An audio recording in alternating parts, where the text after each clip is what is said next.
Intussen vlam die terroristenstryd tussen die Portugese en Frelimo in Mosambiek verder op. Suid-Afrika raak steeds nie daarbey betrokke nie, maar die volskaalse bosoorlog wat daar gevoer word, wys duidelik aan Suid-Afrika hoe so 'n terroristenstryd ontwikkel.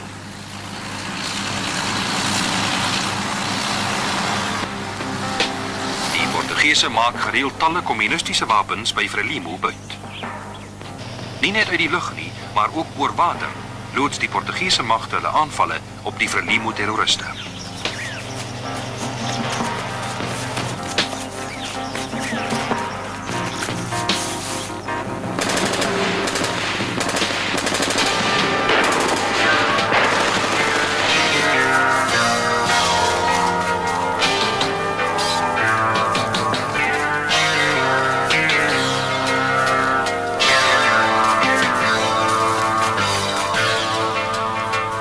Verwoeste brûe, landmyne en verraderlike boshinderlae bemoeilik sake vir die Mosambiekse regeringsmagte.